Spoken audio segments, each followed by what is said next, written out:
नमस्ते क्रिएटिव भारत। नमस्ते क्रिएटिव भारत निरंतर भारत रंग महोत्सव की कवरेज कर रहा है, क्या कहेंगे सर? बहुत अच्छा कवरेज आप दे रहे हैं, आप लोगों की कृपा है। ऐसे ही जब आप ये कवरेज कर रहे हैं, ये एक्चुअली आप एनएसडी के लिए नहीं कर रहे हैं, एनएसडी के लिए तो कर रहे हैं, पर इसकी जो लार्जर पर्सपेक्टिव ये है कि आप थिएटर को लोगों तक पहुंचाने का जो एक प्रयास कर रहे हैं, ये इस जितना भी साधुवाद दें उतना कम है।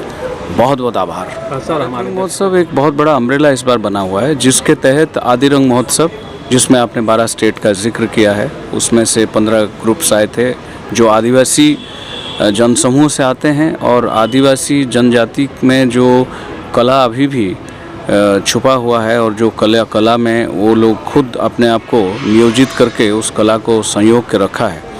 ये तमाम नृत्य, संगीत और आदिवासी लोगों का जो नाटक है उसका समारोह था। ये साथ में इस बार भारत रंग महोत्सव जो है सारे रिकॉर्ड्स वर्ल्ड के तोड़ दिया है। सारे नए रिकॉर्ड्स बन गए हैं, क्योंकि कोई भी फेस्टिवल, कोई भी theatre festival, international theatre festival इतने किसी का इतना व्यापक रूप नहीं है, इतना विस्तार नहीं है। ये आज हर एक स्टेट में हुआ है, इंडियन स्टेट में, हर एक इंडियन यूटी में हुआ है। और पहली बार लक्षद्वीप से लेकर लेह तक, पहली बार दमन से लेकर दीमापुर तक ये फेस्टिवल का विस्तार रहा है। और साथ में 9 विभिन्न देश आकर यहाँ पर परफॉर्म करके गए हैं और 15 और देश में ये वहाँ परफॉर्म हुआ है। और सारे महाद्वीप में ये हुआ है, जिसको हम कॉन्टिनेंट कहते हैं। और एंटार्क्टिका नाम के जो दुर्गम महाद्वीप है, कॉन्टिनेंट है, वहाँ पर पहली बार विश्व में अगर रंग कर्म किया गया है, अगर नाटक खेला गया है, वो भी भारत रंग महोत्सव के तहत हुआ है।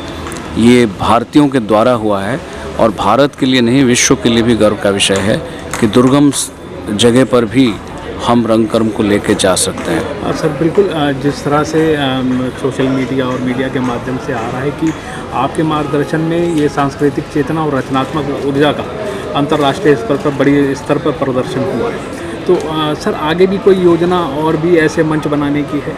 जी, अभी हमारा जो मुख्य उद्देश्य है वो ये है कि नाटक जो है हर प्रांत में, हर गांव में, हर घर में नाटक पहुँचे।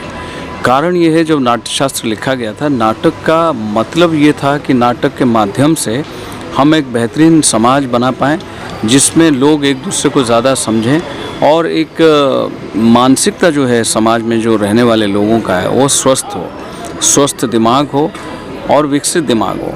आज जब भारत यशस्वी प्रधानमंत्री जी नरेंद्र मोदी जी के आह्वान पर विकसित भारत की ओर हम मुड़ चुके हैं, तो वहाँ पर थिएटर का एक बहुत बड़ा रोल है। एक सॉफ्ट पावर है, लेकिन दिल को और दिमाग को छू जाने वाला।